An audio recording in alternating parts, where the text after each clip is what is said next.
Everybody, let's start off with the introduction of guests. I think I see, do we have Odette? Oh, she was here. Yes. Could you please introduce yourself? Yeah, Odette OPM. I am the Financial Compliance Officer for the Eugene Airport. Oh, thank you. Welcome. And I think everybody else, Scott. Yes, hi, I'm Scott Real. I'm the area manager for Enterprise Rental Car. Welcome, Scott. We've got Cedric. Hello, everyone. Cedric Rudd, Even Hotel Eugene. Cedric, and we all know Dan Durazo.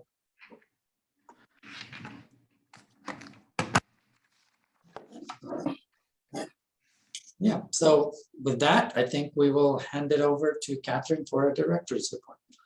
Okay, very good. And I know Matt Rodriguez had hoped to be here today. He has recently appointed Cedric Rudd to the Airport Advisory Committee, taking the place of Dan Rodriguez, who will be rolling off. And so I want to say welcome to Cedric, starting in January. And Dan, this is your final official meeting. So wow. I know. Oh, wow. It's right. So no, I'm glad I made it because I was supposed to be in Arizona this week. A long story, but I would have been flying now on American back to Eugene. So I would have missed this meeting. So it's a good thing. And long story, I wish I could have been in Arizona too, but this is neat. So thank you. oh, good. Well, I'm glad you're able to join us. We wanted to, thank you for your long service on the committee. You go many years back. I think it was 2006 when you were the University of Oregon representative, right? Right. At 7 a.m. meetings, trust me. Yes. We've come a long way from 7 a.m. meetings till Zoom. I'll tell you what. No, it's all good. Thank you. It's all, It's been all a very pleasure. different. We used to actually feed you guys lunch, and we haven't been able to do that for past 18 months or so, but we're going to get back to that. Pietrek, and actually we were just talking about when we do get back to being in person, it seems like kind of this online version is here to stay just because it's more inclusive. Oh, yeah. People can join. And so we'll probably be doing, at least a listen in hybrid meeting when we do get back into person. I don't know when that's going to be. It seems like I don't think anybody knows. Yeah, we keep feeling like we're getting a little closer and then it doesn't happen. And so I guess we'll just continue to enjoy our squares of people for a while on our screens. But Dan, I just wanted to really thank you for all of your contributions over the years. We've got a little something for you. We're going to mail it to you. You might coordinate if you're going to be out of town for a bit. You might coordinate with Randy on. No, luckily I'm going to be here. It's great because I was here when you came aboard. I was here when Randy came aboard. So it's good that I'm leaving with at least two long friends, so to speak, and knowing that my friends, I think Andy Vavora is still there in strings. So it's if Phil, for gosh sakes, there's just been a lot of great people. And you all have done a great job, especially all during the pandemic, getting good hearings about Southwest Airlines. And wow, we're rocking. We are. Yeah. Thanks so much, Dan. And then Cedric, we'll look forward to you being official in January, and we'll keep moving on from there. So I know you will. The sky's the limit. The sky is the limit. That's right. Thank you. Okay. I'm going to share my screen and hope I get it right the first time. And let's see. Oh. Are you guys seeing the main screen? I've seen Eugene Airport Advisory Committee report. Okay, full screen again still, right? Yes. Perfect. Okay, very good. All right, well, here's our agenda. We're going to move through our director's report today. We've got some folks missing. Andrew Marks is taking a much deserved vacation someplace sunny and warm this week. So Randy's going to fill in on the activity report. Patricia Haley is out on medical leave. She just had some surgery that will make her life better. So she's healing up and will hopefully be back with us. I hope the first week in January, maybe the second week in January, we'll see. So Odette Opie is filling in for her right now. We'll go through some COVID-19 recovery plan update. And I really hope that in 2022, we can just take that off of the agenda so that we can just talk about moving forward and not COVID. So we'll see. And then after we wrap all of that up, we do have nominations and a vote for the 2022 chair and vice chair. We'll turn it back to Pietrek for that, along with discussion, questions, comments, and open to the floor. So we'll get going on the activity report for November. And Randy Bonneau. Thanks. As you can see for our November activity report, we're doing quite well. We're up 22% from 2020 for airport operations. This month we had 4,523 operations, so that's pretty good. Still down 4% from 2019. Our air carrier landings are up 29% from 2020 at 831 and up 4% over 2019. So thank God for Southwest and Avelo and AHA coming in and getting those numbers up for us. Our enplaned passengers are up 147% over 2020 with 64,046 enplanements. And on a side note, we have never had more than 60,000 enplanements, and we hit that last month with 62, and now we're at 64. So doing quite well, and 22% up over 2019. Our total passengers are at 127,595. That's 157% up over 2020 and 21% up over 2019. So doing well with that as well. Year to date, total passengers were 106% up, but still 7% down over 2019. You can see the small difference there. Maybe we'll get closer with December, but I think next year we'll be over the 2019 numbers. Our airline load factors were up 36 points up from 2020, sitting pretty at 84%. And we're 1 point up from 2019. So our load factors are remaining really strong. Our market share, as you can see, United Airlines is at the top spot with 24%. And Delta and Alaska actually flipped. Delta Airlines is at 17% and Alaska Airlines at 16%, along with Southwest Airlines at 16%. Allegiant Airlines at 11%, American Airlines at 10%, Avelo at 5%, and AHA, which just started November 1, if my memory serves. I hardly know what month it is anymore. They were at 1%. And our air cargo for enplanements, that was down 3% compared to 2020 with 92,738 pounds of enplanements, plane cargo, I should say, and overall down 7% over 2019. Year to date, we are up on cargo with 1.5%, but still year to date down compared to 2019 at 2.25%. Okay, any questions on the activity report? And remember, I can't see you all, so you're going to have to speak up.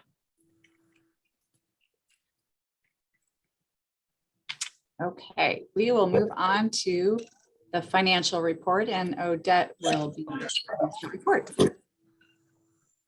Okay, so for the November financial report, you can see for operating revenues, we're just over 5.6 million. So that is 10% under budget, but it is up from last year's actual, up 138%. And then we also transferred $1 million to our capital fund to cover some capital projects. And then for the operating expenses, personnel is just 11% under budget and then 8% above from last year. Materials and supplies were just under budget by 24% and then 13% above last year. So capital projects, so Patricia has mentioned that was the John Deere tractor. That was budgeted last year, but we did not get it until this year, FY22. That's why. And then for the central services allocation, so just that's pretty much fixed. It is bill 112 of each month. Okay, so the total operating expense is just under budget by 14%. It is up 10% compared to last year. And then we are now in a positive operating balance of 455,218 without any relief grant. So, and then part of our CRISA relief grant is allocated to operating expense. So that's just the over $1.1 million that you see there.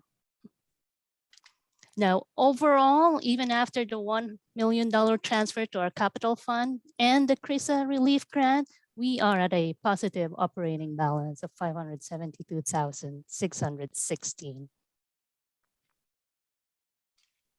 Okay. Okay, now this one's just the chart so you can see how we're doing for November. We are up from last year, just a little bit under from 2019 for revenue. And then the next one is expense. So expense is trending pretty consistently. So we are up from last year. Pretty much the same trend as October. Okay, and then this one is without our relief grant. So you can see how we're doing without the relief grant. We are already at a positive operating balance. And then with our relief grant, because we did transfer $1 million to our capital, but we are still operating at a positive balance of 572,616. So. All right, thank you, Odette. Any questions on the financial report? Catherine and Odette, I have a short question. Just what happens to the $500,000 excess of revenue that we have this year? Does that flow into capital next year or what? Yeah, it does. It goes directly into capital to fund our capital improvement program. Okay, thank you. And then I think the anomaly that we show in October, I believe that was receipt of, was that CARES or CRISA, Odette? That's the CRISA. CRISA, That's yeah. a receipt of, yeah. That's why CRISA. it Mm-hmm. looks like a big change, but really it was Right. receiving those grant funds. Yes. Any other questions on the financial report? Okay, thank you, Odette. And we will move on to looking at the forward-looking airline schedules. So as you can see in December, we're about 4% down in departures compared to 2019 and 14% up in seat capacity compared to 2019. So that basically means aircraft mix at work, more large aircrafts, and which brings more seats, but fewer departures. This is preferential to the opposite direction. And then as far as the forward-looking schedule for April of 22, we'll see 43% more departures and 58% more in seats compared to April of 2019. And that is a pretty big difference. Of course, it's a pretty far out in the future, so we've seen some changes, but we do know that the airlines that we've been talking with they're planning on having kind of a quieter January and February, but gearing up for March, kind of spring break timeframe. And then our general aviation comparison that Randy put together for us, you can just kind of see how general aviation is recovering. We've seen, it's still not quite the recovery in local traffic at Eugene compared to, say, Redmond, and itinerant traffic. Same trend, but not quite as extreme. And then, looks like Boise's recovering nicely as far as their itinerant traffic. Any questions on any of those last slides? Okie dokie. So as you know, I've been getting a report from the Swell-Barjan consultancy every month, and sometimes it's more than once a month that they send trend information out. And so this month's report, it focused again on small community air service. We're in a unique position because we really are an outlier market. We've been growing, recovering much faster and growing faster than pretty much any other small market across the country. So we're a bit of an anomaly, but we still want to keep our eye on what's happening for, in the trends on small community air service across the country, because we could easily slip back into being just the same as everybody else. We like where we're sitting right now, but we need to keep watching that. So some observations from Bill Swellbar this month. There's definitely been a shift toward larger aircraft in the regional sector, so small communities. And we have seen that. And that's kind of what we're looking at when we saw that we have fewer departures, but more seats, as we're seeing larger aircraft coming in. Really, the most important thing is to keep an eye on that. That's really how the regional recovery is happening, is with mainline equipment, not the smaller regional jet equipment, which is good for us as long as we're able to maintain that. But some pilot shortage pressures, oil prices, all of these things play a role into this. And so small regional equipment is really now performing with less than 2/3 of departures than it performed in 2019. So there's been several small markets that have lost service, and a handful have lost all service. And that may be a trend that we see for much smaller community airports, not necessarily our size, but the smaller ones. So here's a chart that's a bit confusing, but basically the Swellbar analysis shows that post-pandemic versus the pre-pandemic service changes in market group 1. So in this instance, we're in market group 1. He flip-flopped it from last month, which we were in market group 4. So never mind about that. We're not remaining consistent in that, but this time we're in market group 1, which is defined as any domestic airport with a 50-seat or less regional jet operation. So if you've got 50-seat aircrafts operating in your airport, you're in market group 1. There's 4 groups. Some of them are if you have 100% 50-seat aircraft or 90% 50-seat aircraft. And those are the airports that are in much more of a precarious situation as far as their air service. So Bill Swellbar says basically for small airports, the quality of their air service is all about departures. So network airlines buy minutes from regional carriers, and either the number of small regional jet minutes sought by those network carriers is less, or the regional carriers just have fewer minutes for sale. He says it's likely both, and that's where we're seeing the pressures on the system, where we're seeing very small airports losing air service at this point. Again, we're not in that category. We're fortunate, and we're also an anomaly, but something that we want to keep track on. So again, keeping an eye on our forward-looking fleet mix. And Trina sent me these numbers, and she'd actually corrected some from last month that we took a look at. So this is an update to the forward-looking fleet mix that we reviewed last month. The 50-seat regional jet category moving above the 20% mark that you see there in April of 22.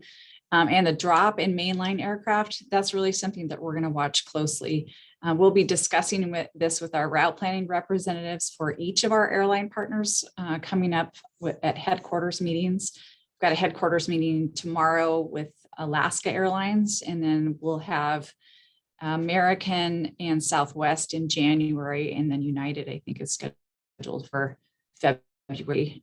Some of them are still only accepting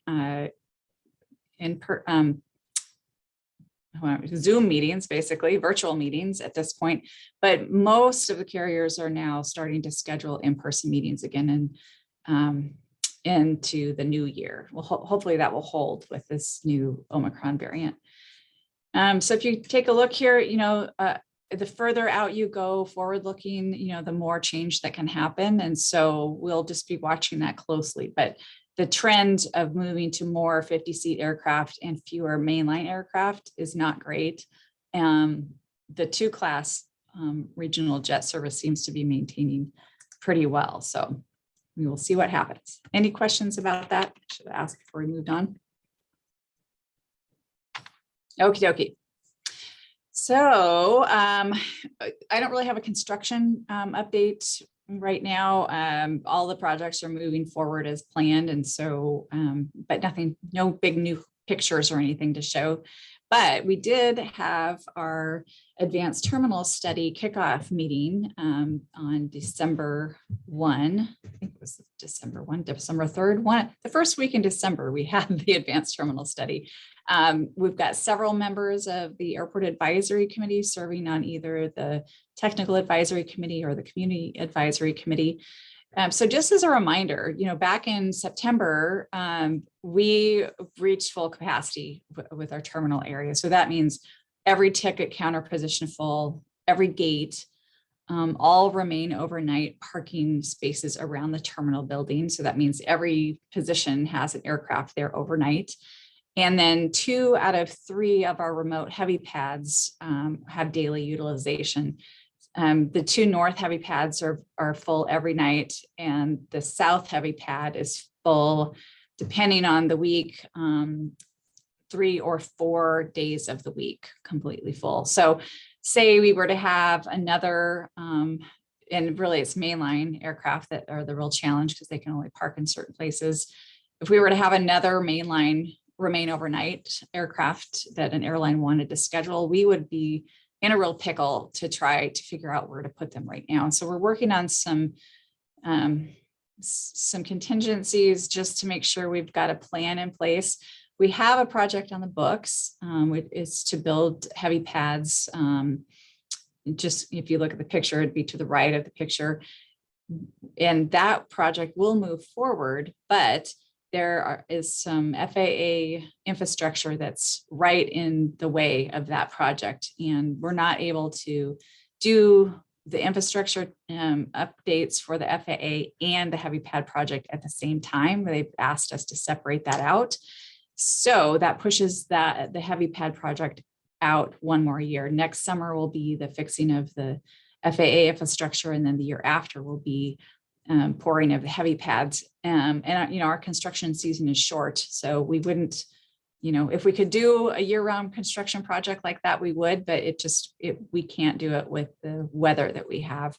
So we're trying to come up with ideas around, can we put a temporary heavy pad in place of the north heavy pads and have a third one in that direction? There's not room to the south, next to the south heavy pad. So maybe we could put some down at the air cargo facility.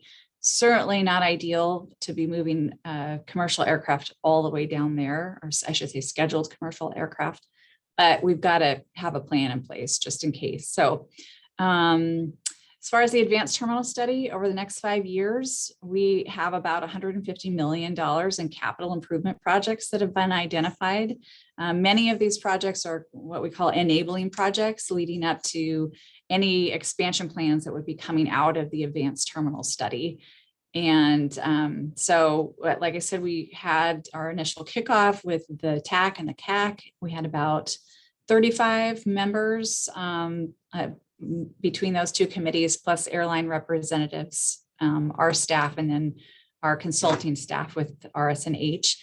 And we did some presentations. It was mainly to get the lay of the land, understand where we've met full capacity, and also talked about some of our aging infrastructure.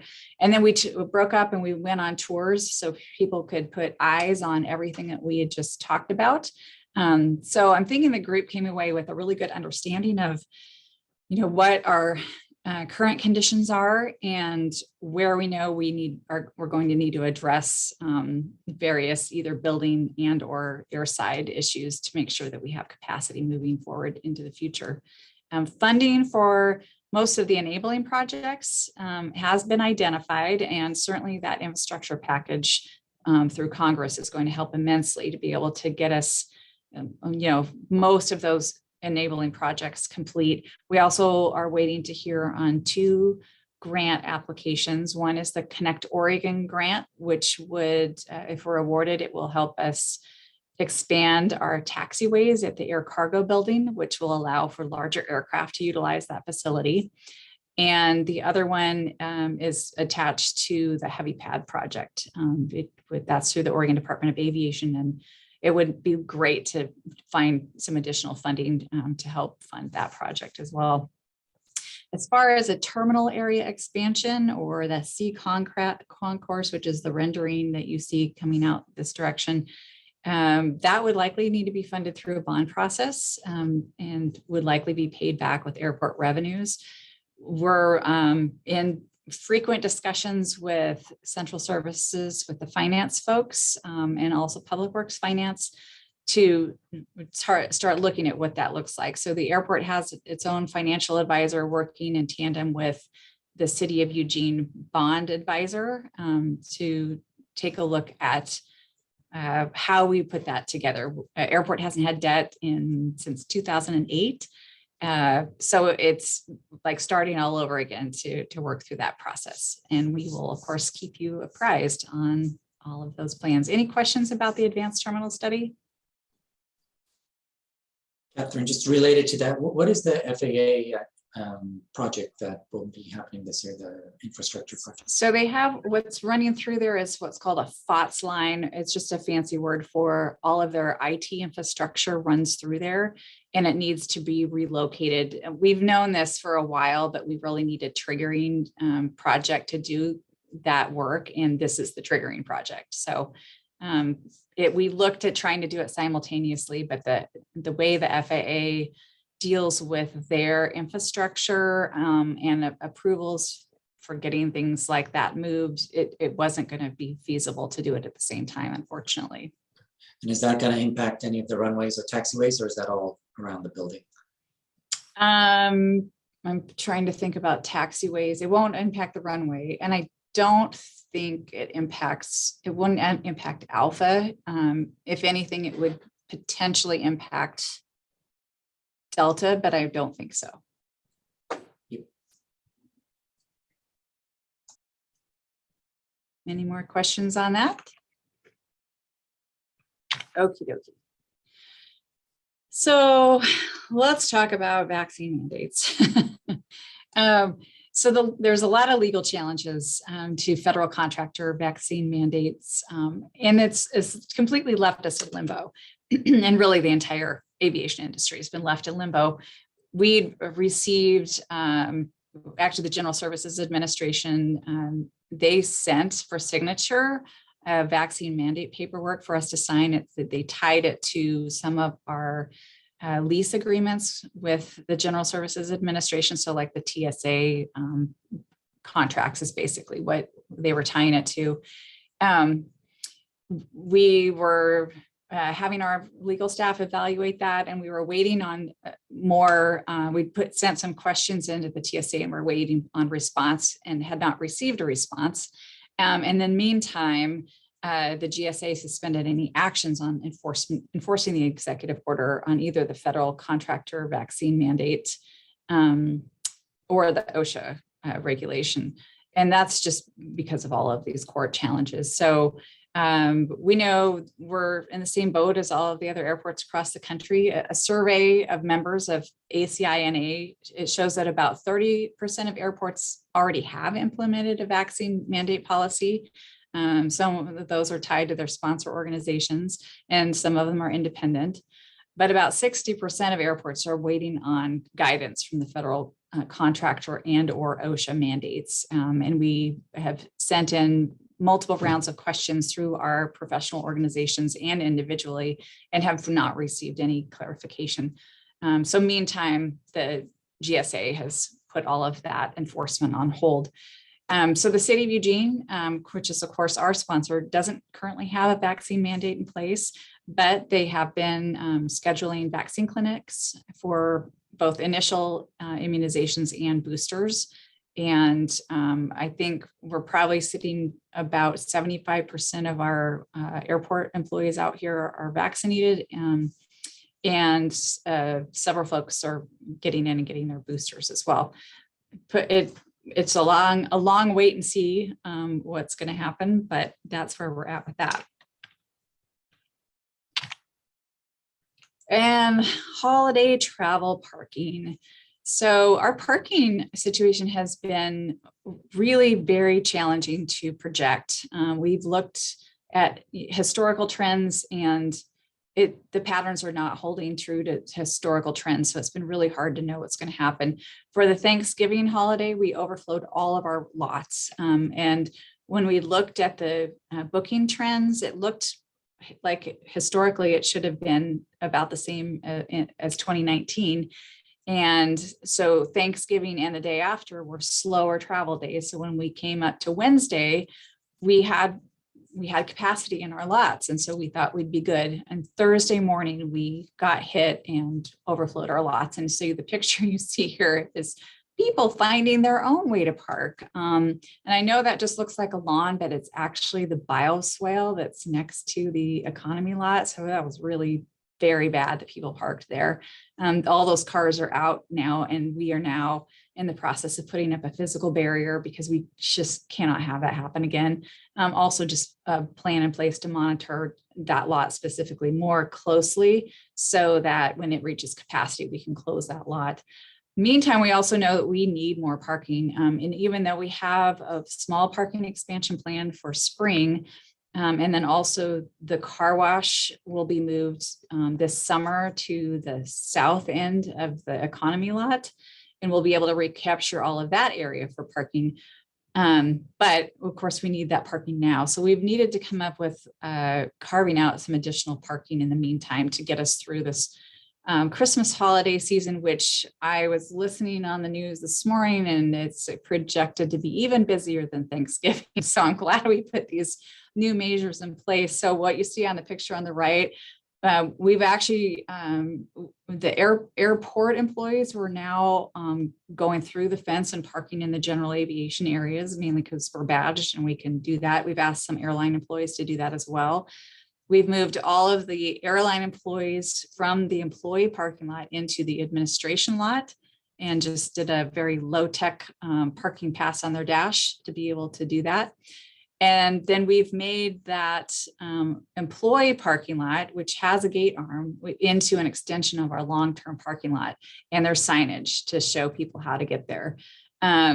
We've seen some people take advantage of it, and we're going to really be monitoring, especially towards the end of this week is when we think we're really going to start seeing a lot of people filling up our lots. And so we will direct people there. And if we overflow all of that, I don't know what to do. We've gotten really creative at carving out some additional spots.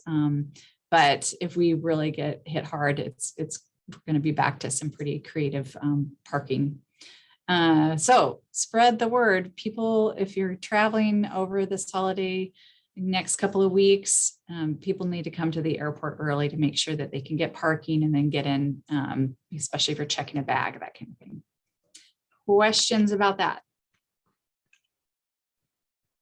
Catherine, seems like the parking situation going forward, longer term, is going to get worse rather than better. Are there any thoughts to, we're looking at this picture in that big yellow brown field to the north of economy parking. Are there any plans for potentially expanding and using some of that space for parking? I think that'd be the next logical place. People really like the economy lot and we had about, I don't know, 10 complaints about people having to walk the crosswalk and the over. But they like saving money. So that would definitely be an area where we look at expanding. And when we look back at our master planning process back in 2018, there was analysis done of parking. And at that time, Uber and Lyft were really taking off. And then the thought of autonomous vehicles bringing people to the airport and then returning the vehicle back home were really taken into consideration. And that was what ruled out a parking structure at the time. I actually think now we're going to have to revisit a parking structure because if this trend continues and we don't see people using other forms of transportation, that we're going to need to figure that out. At the same time, we also really need to address public transportation at the airport. We had this discussion during the TAC and the CAC meeting. We did a pilot program with LTD and LCC a few years back to bring folks out from the 99 bus route into the airport, but the schedules just didn't align either with working schedules where people coming to work needed to get here very early in the morning, or passenger, departure times. So somehow we would need to figure that out. I think probably the only way to make it work is a continuous line into the airport. But as we know, that's a pretty heavy lift for LTD as well. And then, we've also lost our airport shuttle. We've tried, putting that out for RFP. We've tried working individually with companies, and that one's another gap that we need to try and continue to find someone who wants to take on that shuttle operation.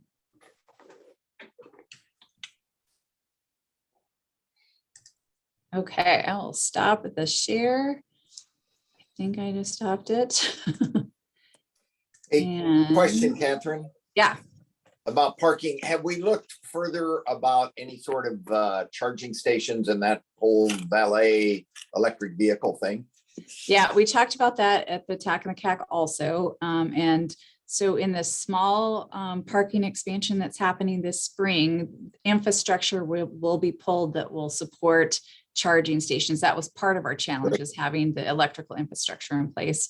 The other part that has since been solved is there was a state law that prevented long-term parking at charging stations, which was great everywhere else, but at an airport that doesn't work great. I understand that has been fixed now. There's also some other ways to address that through some valet service, that kind of thing. Yeah.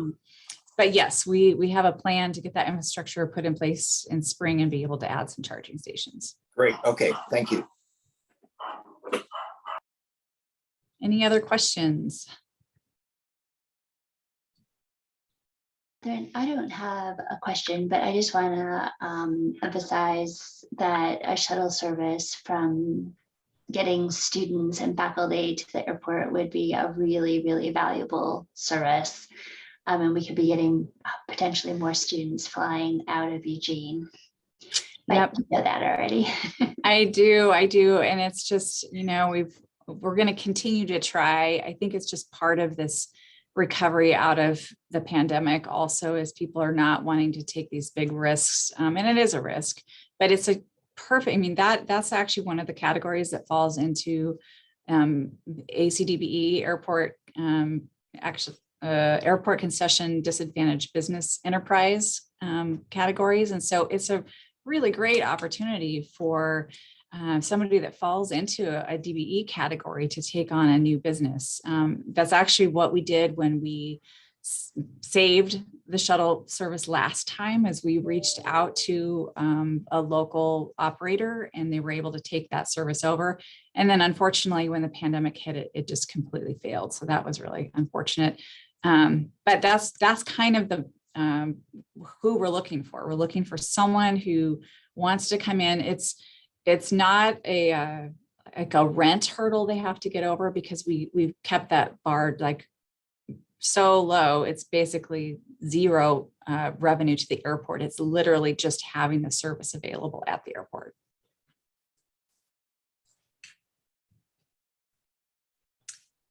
Okie dokie. If there's not any additional questions, then I'll turn it back to Pietrek. And up next is the nominations and vote for the 2022 chair and vice chair. Okay, perfect. Yes, it's time to elect a new chair and vice chair. You have two nominations from our group, and that is Mark Stringfield, who is currently serving as our vice chair, is being nominated for chair, and Tina Goldberg is being nominated for the vice chair. But before we have a vote, I would like to open it up and see if we have any other nominations from the floor. Seeing none, I would like to propose a motion to vote on having Mark and Tina as our new chair and vice chair. I'll second that. Yep. All four? Aye. Anybody against? Let's see anyone.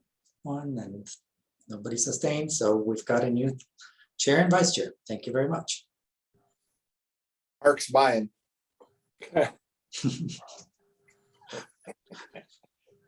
Very good. Well, do we have any other topics for open discussion? Does anybody want to bring anything up? I just kind of wanted to let the advisory committee know, if you guys need anything from me over the next couple weeks, I'm gonna be intermittently out of the office starting on Monday. My dad is having surgery and will be in the hospital until Christmas Day. So I'll be working in the mornings because he doesn't want me at the hospital with him all day.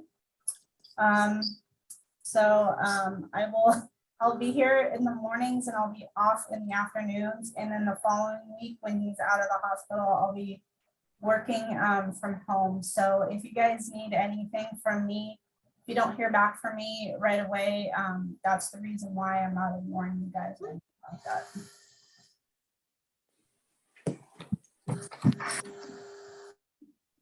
Very good. Well, I'd also like to once again thank Dan Rodriguez for his years of service on the committee. Thank you very much. And unless anybody has anything else to add, I would just like to say have a happy holidays, everyone. And that I look forward to seeing everyone in the new year. Thank you all. Thank you. Thank you. Holidays. Happy holiday. Bye. Thanks, D-Rod. Hey, Strings, good. D-Rod. All right. Actually, I wasn't tearing up earlier, A-Rod, when you announced your retirement. I had to blow my nose, but it's been fun. That's for sure. And I can't wait to get back to Maui to visit you. No, Oh, no, Kauai, not Kauai. I'm sorry. Kauai, yes. End of January.